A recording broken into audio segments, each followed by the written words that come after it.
Last warning, get on the ground now! Officer, I'm 68 years old. I just had hip surgery. I'm not getting on the Drop the concrete. weapon and comply. This is a cane. I live here. You are trespassing. I don't care! Get down! You're making a grave constitutional mistake and it's all being recorded. Officer, I am a 68-year-old man recovering from hip surgery. I am not getting on the concrete. You are making a grave error in judgment. Last warning. Get on the ground or I will put you there. The sun was high and bright on a beautiful Tuesday morning in the quiet, tree-lined suburb of Oak Creek, Virginia. It was 10:30 a.m., the kind of time when the only sounds usually heard were landscape crews and distant traffic. But today, the peace was shattered by the shouting of Officer Kyle Braden. Braden, 29 years old and eager to make a name for himself in the department's tactical unit, had his hand hovering over his service weapon. His posture was aggressive, his adrenaline was spiking, and his tunnel vision had kicked in. Standing just 10 feet away on the elevated concrete porch of a pristine 2-story colonial brick house sat Elias Thorne. Elias wasn't holding a weapon. He wasn't holding stolen goods. He was holding a ceramic mug of black coffee in his left hand and a sturdy, hand-carved wooden cane in his right. He was dressed in a pair of pressed khaki trousers and a navy blue polo shirt, the very picture of a retiree enjoying the fruits of a lifetime of labor. But Officer Braden didn't see a homeowner. He didn't see a senior citizen. He saw a black man sitting on the porch of a house in an affluent neighborhood where, in Braden's limited and biased experience, he didn't belong. Braden had been patrolling the area following a report of Porch pirates stealing packages in the adjacent subdivision. When he drove past and saw Elias sitting there watching the street, Braden's mind made a snap judgment that would cost the city nearly $1 million. "I'm going to tell you one more time," Braden yelled, stepping onto the manicured lawn, trampling the azaleas Elias had planted with his wife 3 years ago. "Drop the weapon and get prone." "This is not a weapon," Elias said, his voice a deep, calm rumble that had commanded battalions in decades past. He set the coffee mug down slowly on the small table beside his rocking chair. He kept his hands visible. "This is a cane, and I live here. My address is 4205 Maple Drive. You are trespassing. I don't care what you say you live. You fit the description of a suspect in this area. Now get down." Elias looked at the young officer. He saw the shaking hands, the sweat on the brow, the erratic breathing. He recognized the signs of a man who had lost control of the situation and was operating on fear rather than logic. Elias didn't move toward the ground. He remained seated, his back straight, his eyes locked on Braden's nameplate. "I am not getting on the ground," Elias stated clearly. "I am physically unable to do so without assistance, and I have no intention of soiling my clothes because you are incapable of conducting a proper investigation. If you want to arrest me, you come up here and do it. But understand that everything you are doing right now is being recorded by my doorbell camera, and you are violating the 4th Amendment of the United States Constitution." Braden froze for a split second.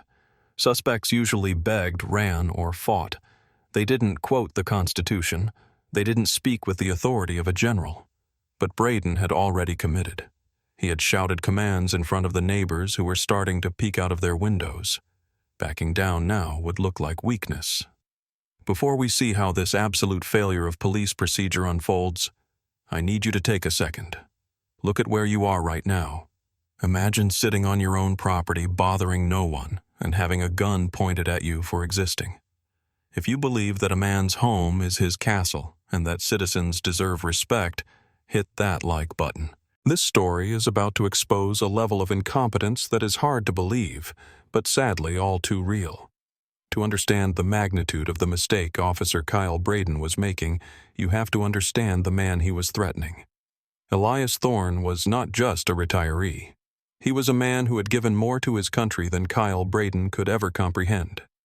At 68 years old, Elias was a retired Master Sergeant of the United States Marine Corps. He had served 26 years on active duty. He had done tours in conflicts that most people only read about in history books. He bore a jagged scar across his right shoulder from shrapnel he took in 1982, an injury that earned him a Purple Heart. He had a Silver Star for pulling 3 of his men out of a burning transport vehicle under heavy fire. Elias was a man of discipline. He ironed his sheets. He flew the American flag properly illuminated on his front lawn. He had served on the local school board after retiring from the Corps, and he spent his weekends volunteering at the VA hospital helping younger vets navigate the bureaucracy of benefits claims. He was a pillar of the community known by the mail carrier, the trash collectors, and every dog walker in the neighborhood. That Tuesday morning, Elias had just returned from physical therapy for his hip. He was in pain, a dull, throbbing ache that never quite went away, but he never complained. He had made himself a cup of coffee and gone out to the porch to read the morning paper and enjoy the spring breeze. It was his ritual. It was his right. Officer Kyle Braden, on the other hand, was a different breed. At 29, he had bounced between 2 other police departments before landing in Oak Creek. His personnel file, though technically clear of major disciplinary actions, was filled with counseling memos regarding his demeanor. He was known as a hotshot, an officer who was aggressive with stops, eager to find drugs or guns where there were none. He believed in the warrior cop mentality that every citizen was a potential threat, and every interaction was a battle to be won. Braden had seen a black man in a polo shirt sitting on the porch of a $500,000 home, and his brain couldn't process it. The dispatch call had mentioned a male suspect in a hoodie grabbing packages 2 streets over. Elias was not wearing a hoodie. He wasn't running. He was sitting. But Braden's bias filled in the gaps. He told himself that Elias was a lookout, or that he had broken into the house and was resting. It was a leap of logic so vast it defied gravity, but Braden jumped anyway. The tragedy of this moment was the juxtaposition. You had Elias Thorne, a man who had bled for the Constitution, who had defended the rights of others on foreign soil, now facing a domestic enemy who was trampling on those very rights. Elias had spent his life protecting the concept of freedom. Braden was currently abusing the power of the state to take it away. Elias watched the officer with a mix of pity and steely resolve. He knew exactly what was happening. He had given the talk to his sons and his grandsons. He knew that to men like Braden, his Silver Star and his Purple Heart didn't matter. All that mattered was the color of his skin and the assumption of guilt. But Elias wasn't going to panic. Panic got you killed in the field.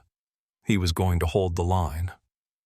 "Officer," Elias said, his voice dropping an octave, becoming the voice of a man who had trained thousands of Marines.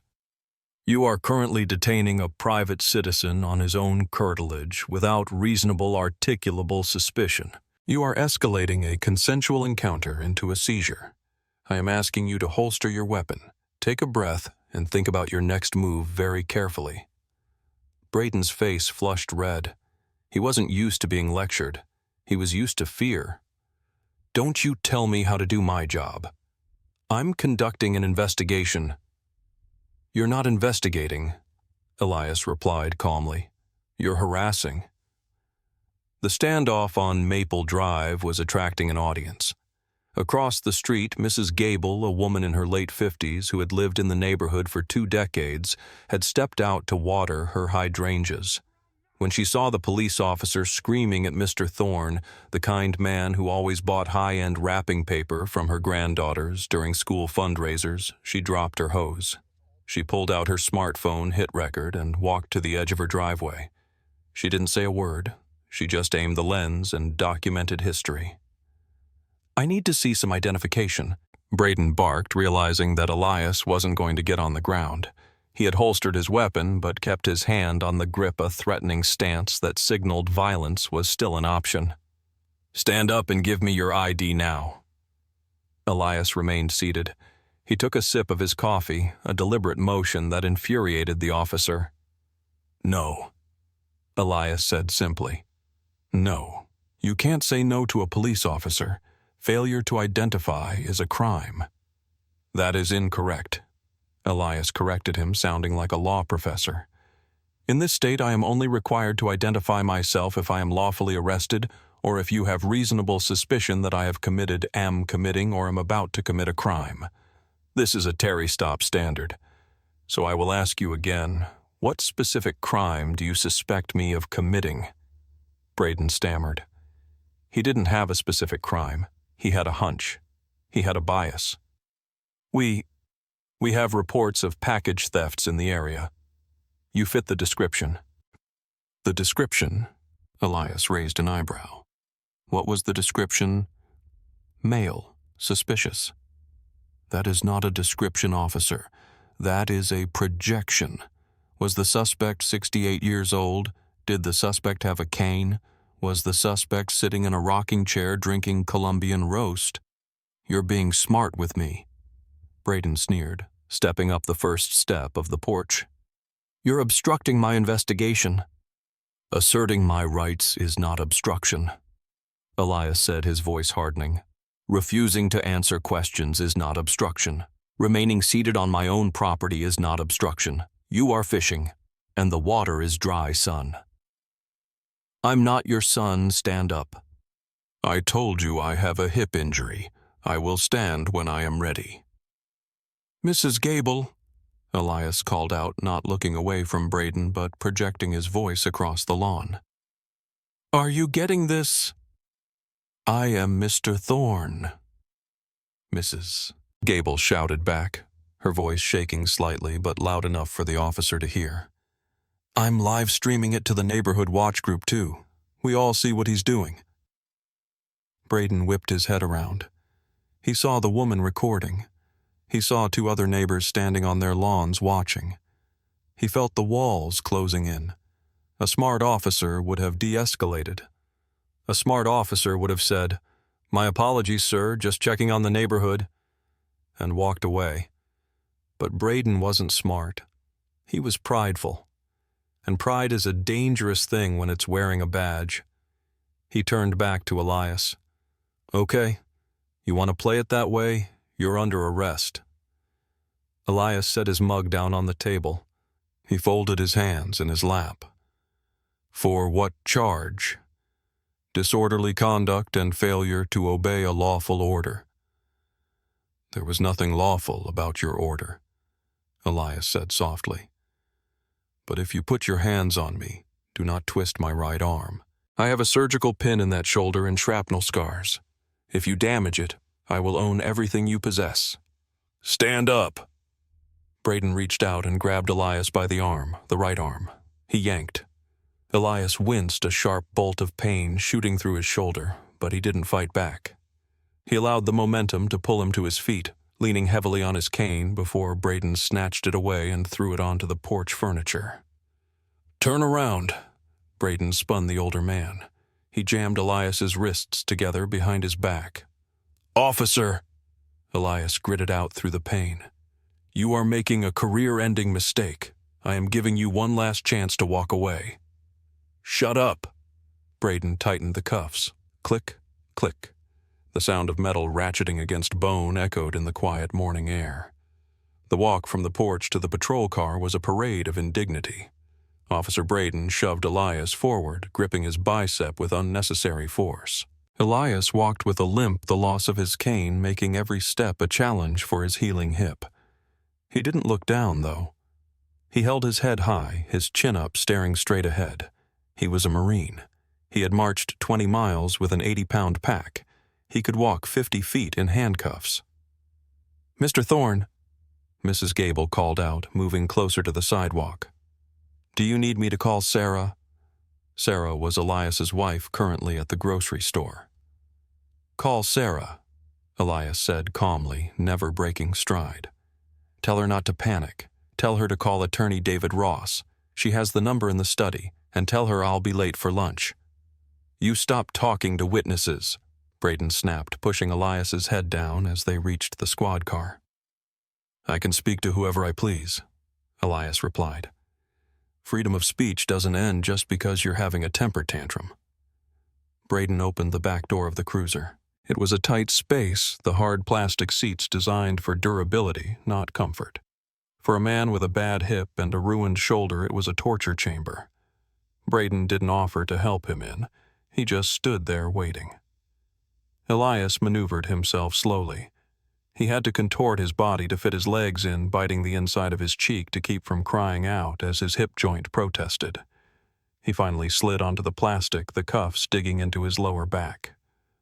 Braden slammed the door shut hard. The sound of the door slamming was final. It was the sound of the system sealing its trap. Inside the car, the air was stale. Elias took a deep breath.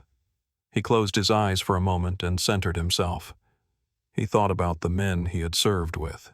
He thought about the oath he had taken to support and defend the Constitution of the United States against all enemies, foreign and domestic. He realized with a heavy heart that the enemy was now driving the car. Braden got into the driver's seat. He was breathing hard, his face glistening with sweat. He grabbed his radio. "Dispatch 1 in custody, transporting to station, male uncooperative." "Copy that." The radio crackled back. Elias opened his eyes. He looked at the back of Braden's head. "You didn't seatbelt me," Elias said. "Department policy requires you to secure the detainee." Braden looked in the rearview mirror, his eyes wild. "You want a seatbelt? You should have thought about that before you acted like a jerk." "I am documenting that response," Elias said. "And for the record, my shoulder is currently spasming. I have informed you of my medical condition. You are now deliberately indifferent to my medical needs." Braden didn't answer. He threw the car into drive and peeled away from the curb, accelerating faster than necessary. As the car moved down the street, Elias saw Mrs. Gable still filming. He saw another neighbor, Mr. Henderson, shaking his head in disbelief. Have you ever watched someone dig their own grave with both hands? That is what Officer Braden was doing. He had arrested a law-abiding citizen, a decorated veteran on his own property without cause, used excessive force, and was now ignoring safety protocols. And he thought he was the hero of the story. The tragedy of policing in America isn't just the bad laws. It's the bad actors who interpret them. Braden wasn't enforcing the law. He was enforcing his ego. He couldn't handle a black man who knew his rights, so he used the power of the state to silence him. But he was about to learn that Elias Thorne was not a man who could be silenced. The ride to the precinct took 15 minutes. Not a word was spoken. Braden drove with a tight grip on the wheel, the silence in the car heavy and suffocating. Elias sat in the back, leaning forward slightly to alleviate the pressure on his cuffed hands, his mind already drafting the legal complaint. He wasn't angry anymore. He was past anger. He was in a state of cold, calculated, tactical planning. When they arrived at the station, Braden pulled into the sally port. He hauled Elias out of the car, again offering no assistance as the older man struggled to get his footing on the concrete floor. He marched Elias through the heavy steel doors and into the processing area. The intake room was bright-smelling of floor wax and old coffee. Behind the high desk sat Sergeant Thomas Miller. Miller was 55, a 30-year veteran of the force. He had thick gray hair, reading glasses perched on his nose, and a patience worn thin by decades of dealing with drunks and brawlers. He looked up as Braden wrestled Elias toward the bench. "What do we have, Braden?" Miller asked, his voice gravelly. He looked at Elias, the polo shirt, the khakis, the calm demeanor. He didn't look like the usual Tuesday morning arrest. Disorderly conduct, obstruction, failure to obey. Braden rattled off, sounding less confident than he had on the porch. Refused to ID, resisted detention. Miller sighed. He slid a plastic bin across the counter. "All right, empty the pockets. You know the drill." Braden reached into Elias's pockets. He pulled out a handkerchief, a set of house keys on a leather fob, a few mints, and a slim leather wallet. Braden tossed them into the bin. "Uncuff him so we can print him," Miller said.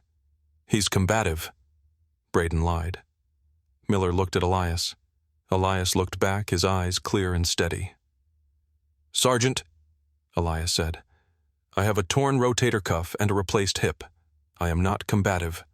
I am in pain. Miller frowned. He looked at Braden.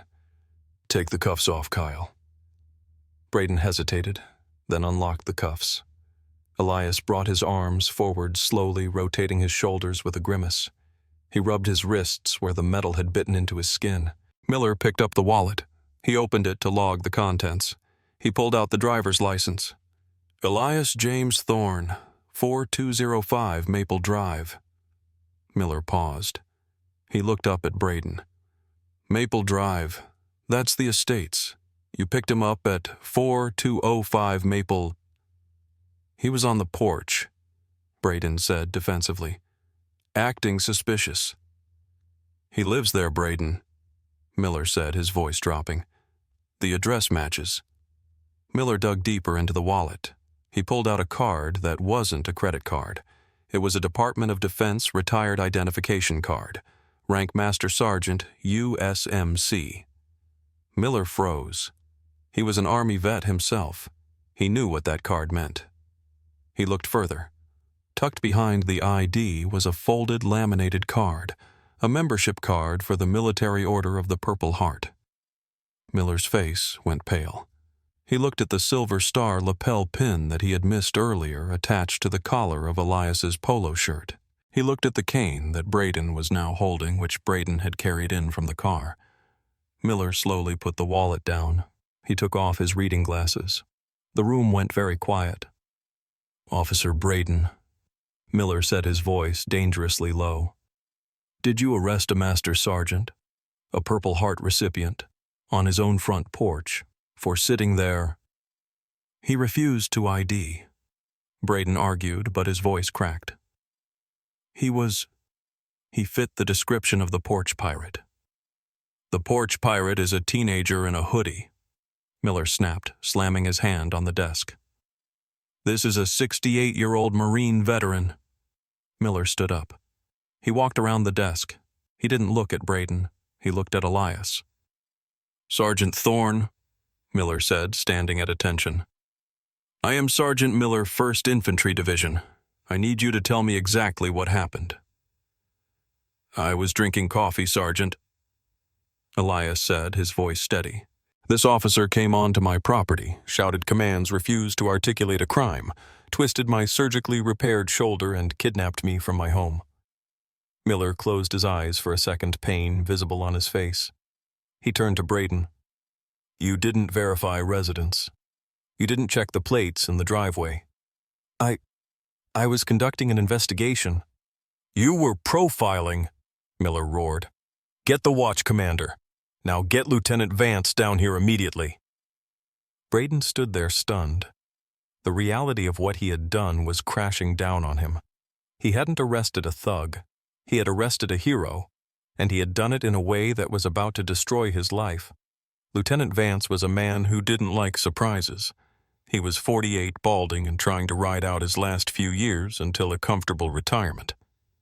When Braden knocked on his office door looking like a ghost, Vance knew something was wrong. When Braden stammered out that Sergeant Miller needed him in processing, now, Vance moved. Vance walked into the processing area and stopped dead. He saw Elias Thorne sitting on the holding bench, rubbing his shoulder. Vance knew Elias. 2 years ago, Elias had organized the Memorial Day parade that Vance had marched in. They had shaken hands. Mr. Thorne, Vance asked, his voice rising in disbelief. What on earth? Why are you in cuffs? I'm not in cuffs anymore, Lieutenant, Elias said coldly. But I was for the last 20 minutes. Officer Braden here seemed to think my morning coffee was a threat to national security. Vance turned to Braden. You arrested Elias Thorne, the school board liaison, the man who funded the new community center library. Braden shrank back against the wall. I didn't know who he was. That is exactly the problem, Vance shouted. You don't need to know who he is to treat him with basic constitutional respect. You need probable cause. What was your probable cause? Braden opened his mouth, but nothing came out. There was no probable cause. There never had been. Vance turned back to Elias. His demeanor shifted instantly from rage to desperate damage control. Mr. Thorne, please. This is... This is a terrible misunderstanding. I am so incredibly sorry. We are going to release you immediately. No charges. We'll drive you home. My personal car. I'll take you myself." Elias stood up slowly. He used the counter to support himself. "Lieutenant Vance, I appreciate the apology, but this is not a misunderstanding. This is a civil rights violation, and I am not going home in a police car. My wife is on her way with my attorney." Vance paled. "Sir, we can handle this internally. You will handle it internally." Elias cut him off. "But I will handle it legally. I want the body camera footage. I want the dash cam footage. I want the audio from dispatch. I want the incident report. And I want it preserved immediately. If 1 second of that video goes missing, I will add spoliation of evidence to the federal lawsuit." "We will preserve everything," Vance promised, wiping sweat from his forehead. "I assure you. And I want his badge number." Elias pointed his cane, which Miller had returned to him at Braden, "though I suspect he won't be needing it for much longer." At that moment, the double doors of the station swung open. A tall man in a sharp gray suit walked in, followed by a frantic-looking woman, Sarah Thorne. "Elias!" Sarah cried, rushing to her husband. She hugged him carefully, knowing his injuries. "Are you okay?" "I'm fine, Sarah," Elias said, soothing her. He looked at the man in the suit. "David, good to see you." David Ross, one of the most feared civil rights attorneys in the state, looked at the lieutenant, then at Braden, then at his client. "Lieutenant Vance," Ross said, his voice like ice. "My client was kidnapped from his front porch. I hope you have your city attorney on speed dial. You're going to need him." Vance looked at Braden. Braden was staring at the floor, the color drained from his face. The station was silent. The power dynamic had completely flipped. The man in the handcuffs was now the man in charge. "We're leaving," Elias said. "I'm going to the hospital to have my shoulder imaged. Send the bill to the city." Elias Thorne walked out of the police station, his wife on one arm, his cane in the other. He walked with the same dignity he had maintained on the porch. He didn't look back at the officer who had tried to break him. He didn't have to. He knew the war wasn't over. It had just moved to a new battlefield. The video hit the internet at 4 p.m. that same day. Mrs. Gable's granddaughter had uploaded it to TikTok and Twitter with the caption, "Oak Creek police arrest 68-year-old Purple Heart vet for drinking coffee on his own porch." By 6 o'clock p.m. it had 10,000 views. By the next morning it had 4 million. The visual was visceral. A calm, well-dressed black man sitting peacefully. A screaming, aggressive young white cop. The calm assertion of rights versus the hysterical demand for submission. The moment Braden yanked the cane away and twisted the veteran's arm was played on loop on every major news network. The public outcry was instantaneous and furious. The police department's phone lines jammed. The mayor's email server crashed. Veterans groups from across the country mobilized, planning protests outside the precinct. 3 days later, David Ross filed the lawsuit in the United States District Court. It was a masterpiece of legal drafting. Count 1 violation of Fourth Amendment rights, unlawful seizure. Count 2 violation of Fourth Amendment rights, excessive force. Count 3 false arrest. Count 4 violation of the Americans with Disabilities Act. Failure to accommodate physical limitations. Count 5, battery. The lawsuit didn't just target Braden, it targeted the city of Oak Creek for failure to train and for maintaining a culture that allowed officers like Braden to operate unchecked. The discovery process was brutal for the department. Internal Affairs was forced to release Braden's history. It revealed a disturbing pattern. Over his 3 years on the force, Braden had stopped black males at a rate 4 times higher than the local population demographic. He had a history of marking suspicious behavior on reports with no supporting details. He had been the subject of 3 previous complaints for rudeness, all dismissed by his previous supervisors.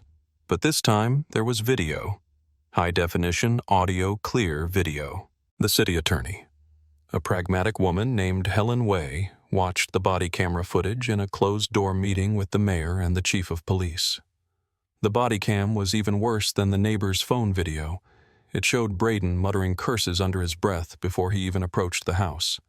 It showed him turning off the audio in the patrol car for 2 minutes, a violation of policy that implied he was trying to hide something or get his story straight. "We cannot go to trial," Wei said, closing her laptop. "A jury will destroy us. If they see Elias Thorne, a Silver Star recipient, on the stand describing how he was handcuffed in his own driveway, they will give him $10 million. We need to settle, and we need to settle now." The chief of police nodded grimly. "And Braden, he has to go," the mayor said. "Today, he's a liability. And honestly, he's a disgrace." Elias didn't go on TV. He didn't do interviews. He let the lawsuit speak for him. He sat in his living room, icing his shoulder, which had sustained a minor tear requiring 6 weeks of rehab, and read the letters of support pouring in from around the world. He wasn't happy. He wasn't celebrating. He was tired. He had fought for his country, and his country had still treated him like an enemy. The lawsuit wasn't about the money for him.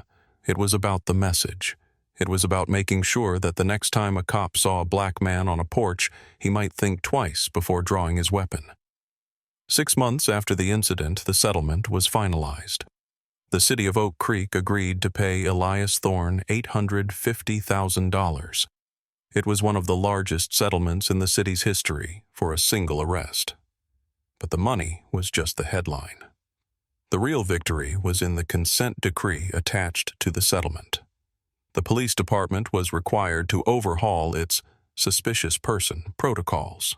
Officers were no longer allowed to detain citizens based solely on vague reports without specific articulable facts. Mandatory de-escalation training was implemented, specifically led by a team that included civil rights attorneys and community leaders. Officer Kyle Braden was terminated. The union refused to fight for him. The video was too damning. He was stripped of his certification, ensuring he could never work as a police officer in the state again. The last reports heard of him, he was working at a logistics warehouse in another county, far away from any position of authority. Elias Thorne took the check for $850,000 and signed it over. He didn't keep a dime. He split the money into 3 grants, one for the Legal Defense Fund for veterans, one for the local NAACP chapter to fund Know Your Rights seminars, and one to build a new accessible playground in the neighborhood park where his grandchildren played. On a Tuesday morning, exactly 1 year after the arrest, Elias sat on his porch. The azaleas had grown back. The sun was shining. He had a cup of coffee in his hand. Mrs. Gable walked by with her dog. She waved. "Morning, Elias." "Morning, Martha." Elias waved back. It was quiet, peaceful. But it was a different kind of peace. It was a vigilant peace. Elias knew now more than ever that freedom wasn't a guarantee. It was a constant negotiation, a fragile thing that could be snatched away by a man with a badge and a bias. He took a sip of his coffee. He felt the ache in his shoulder, a reminder of the shrapnel from 1982 and the handcuffs from last year. Both were scars of service. One from fighting foreign enemies. One from fighting domestic injustice. He was proud of both. Elias Thorne put his cane down, closed his eyes, and listened to the wind in the trees. He was still here. He was still standing. And he wasn't going anywhere. This story isn't just about a bad apple. It's about the systemic failure that allows bias to override the Constitution. Elias Thorne had every protection a citizen could hope for. Age status, a home, a camera, and an impeccable record of service. And it still wasn't enough to stop the humiliation. It forces us to ask if they can do this to a Purple Heart veteran on his own porch. What happens to the young man in the hoodie who has no cameras and no connections? Justice was served in the end, but only because the world was watching. We have to keep watching. What would you have done if you were in Elias's shoes? Would you have kept your cool, or would you have fought back? Let me know in the comments below. And if you believe that we need to hold our officers to a higher standard, please like this video and subscribe to the channel. We need to keep telling these stories until they stop happening. Thank you for watching.